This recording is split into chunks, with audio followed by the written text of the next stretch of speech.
আমাদের হাতের ফোনটা বা আমাদের ল্যাপটপ এই সব কিছুর ভেতরেই কিন্তু এমন কিছু সার্কিট আছে যা প্রায় বিদ্যুতের গতিতে গণিতের হিসেব নিকেশ করে ফেলে। কিন্তু কিভাবে? চলুন আজ এই ব্যাপারটা একটু খতিয়ে দেখা যাক। আমরা দেখব কিভাবে একদম সাধারণ লজিক গেট ব্যবহার করে কম্পিউটার গণনার এই জাদুর মতো কাজটা করে থাকে। আসল প্রশ্নটা কিন্তু এটাই, একটা যন্ত্র তো আর আমাদের মতো করে বোঝে না যে ১ আর ১ যোগ করলে ২ হয়। তাহলে সেটা কিভাবে এত নির্ভুলভাবে এই কাজটা করে? এই রহস্যটাই আমরা আজ সমাধান করব।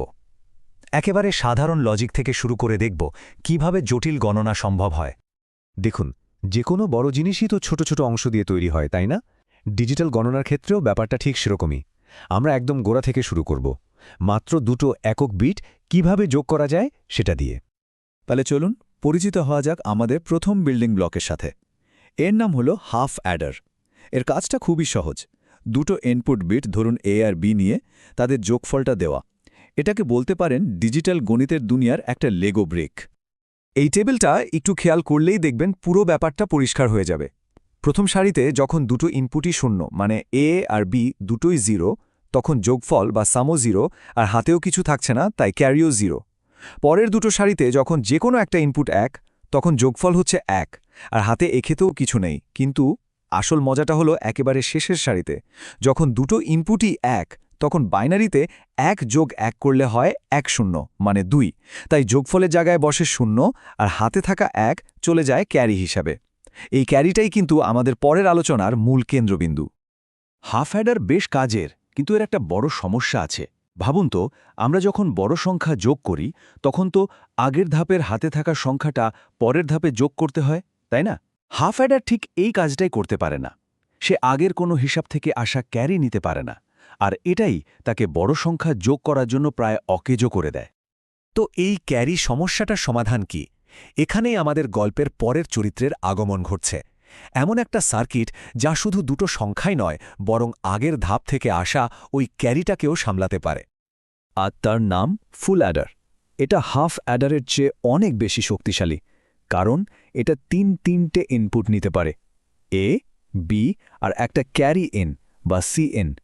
এই অতিরিক্ত ইনপুটটাই একে মাল্টিবেট সংখ্যা যোগ করার মূল চালিকা শক্তি করে তুলেছে। ফুল অ্যাডারের আসল ক্ষমতাটা বুঝতে হলে এর ট্রুথ টেবিলের দিকে তাকাতে হবে। বিশেষ করে সেই সারিগুলো দেখুন যেখানে আগের ধাপ থেকে আসা ক্যারি ইন বা সি ইনের মান হল 1। যেমন একেবারে শেষ সারিটা দেখুন, এটাই আসল খেলা।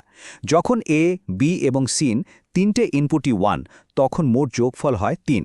বাইনারিতে 3 মানে হল 1 1, তাই এখানে সাম বা যোগফল হচ্ছে 1 এবং একটা নতুন ক্যারি আউট তৈরি হচ্ছে যার মানও 1।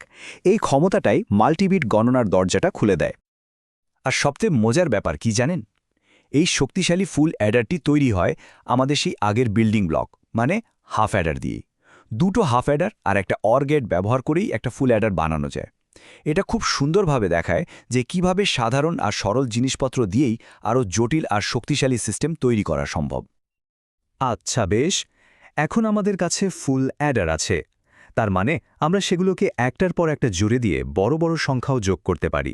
কিন্তু জানেন তো, যখনই একটা সমাধান আসে, সাথে করে একটা নতুন চ্যালেঞ্জও নিয়ে আসে। যখন আমরা ফুল অ্যাডারগুলোকে পরপর সাজিয়ে দিই, তখন যে ডিজাইনটা তৈরি হয় তার নাম রিপল ক্যারি অ্যাডার। নামটা শুনেই বোঝা যাচ্ছে, তাই না? রিপল মানে ঢেউ। এখানে ক্যারিটা ঠিক ঢেউয়ের মতো এক অ্যাডার থেকে আরেক অ্যাডারে যায়। ডিজাইনটা খুবই সহজ আর যৌক্তিক। কিন্তু এই সহজ ডিজাইনের মধ্যেই লুকিয়ে আছে এর সবচেয়ে বড় দুর্বলতা। প্রতিটি ফুল অ্যাডারকে তার কাজ শুরু করার আগে তার ঠিক আগের অ্যাডারটার কাজ শেষ হওয়ার জন্য এবং ক্যারি আসার জন্য অপেক্ষা করতে হয়। এই এটাই হলো এর সবচেয়ে বড় সমস্যা। এই অপেক্ষার ব্যাপারটা সহজে বুঝতে ডমিনোর কথা ভাবুন তো। ওই যে একটার পর একটা সাজানো থাকে। এই উপমাটা পুরো বিষয়টাকে চোখের সামনে স্পষ্ট করে তুলবে। ঠিক যেমন একটা ডমিনো নিজে না পড়া পর্যন্ত পরেরটাকে ফেলতে পারে না, এখানেও একটা ফুল অ্যাডার তার গণনা শেষ না করা পর্যন্ত পরের ফুল অ্যাডারটা তার কাজ শুরুই করতে পারে না। এই অপেক্ষার কারণেই একটা ডিলে বা দেরি তৈরি হয়। ধরুন একটা 4 বিটের সংখ্যার জন্য এই ডিলেটা হয় একটা ফুল অ্যাডারের ডিলের 4 গুণ। এখন ভাবুন আজকের দিনে 64 বিটের প্রসেসরের কথা। সেখানে এই দেরিটা কত বড় একটা সমস্যা হয়ে দাঁড়ায়। আধুনিক কম্পিউটারের গতির জন্য এটা একটা বিরাট বাধা। তাহলে এই গতির বাধা দূর করার উপায় কি? এখানেই আমাদের গল্পের নায়কের প্রবেশ ঘটছে, এমন একটি ডিজাইন যা এই অপেক্ষার প্রহরটাই শেষ করে দেয়। এর নাম হল ক্যারি লুকাহেড অ্যাডার বা CLA। এর মূল জাদুটা হলো এটা ক্যারির জন্য অপেক্ষা করে না, বরং ইনপুটগুলো দেখেই ভবিষ্যৎবাণী করে ফেলে যে কোন কোন ধাপে ক্যারি তৈরি হবে। এটি সব ক্যারি একই সাথে মানে প্যারালালি গণনা করে। এই ভবিষ্যৎবাণী করার জন্য CLA দুটো বিশেষ আইডিয়া ব্যবহার করে। প্রথমটা হলো জেনারেট। ব্যাপারটা খুব সহজ, যখন দুটো ইনপুট বিটি 1 হয় তখন তো একটা ক্যারি তৈরি বা জেনারেট হবেই, তাই না? আগের ধাপে কি হলো তা নিয়ে ভাবারই দরকার নেই। আর দ্বিতীয় আইডিয়াটা হলো প্রোপাগেট। যখন দুটো ইনপুটের মধ্যে যে কোনো একটা 1 হয় তখন সেই ধাপটা নিজে থেকে কোনো ক্যারি তৈরি করবে না, কিন্তু যদি আগের ধাপ থেকে কোনো ক্যারি আসে তাহলে সেটাকে সে সোজা পরের ধাপে চালিয়ে দেবে বা প্রোপাগেট করবে। তো এই জেনারেট আর প্রপাগেট লজিক ব্যবহার করে ক্যারি লুকাহেড অ্যাডার সব বিটের জন্য ক্যারিগুলো একসাথে গণনা করে ফেলে, ফলে আর কোনো ডমিনো এফেক্ট থাকে না, কোনো অপেক্ষা নেই। সংখ্যাটা 4 বিট হোক বা 64 বিট, গণনার সময়টা প্রায় একই থাকছে। অসাধারণ, তাই না?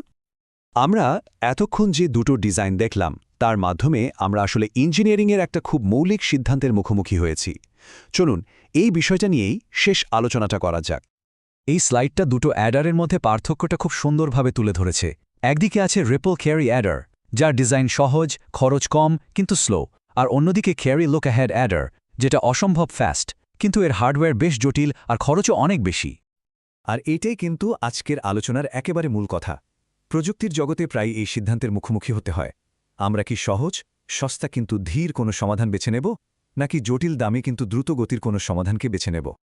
এই যে সরলতা আর গতির মধ্যে একটা আপোষ, এটা কিন্তু শুধু কম্পিউটারের ভেতরে চিপেই সীমাবদ্ধ নেই, এটা আমাদের চারপাশের সবখানেই আছে।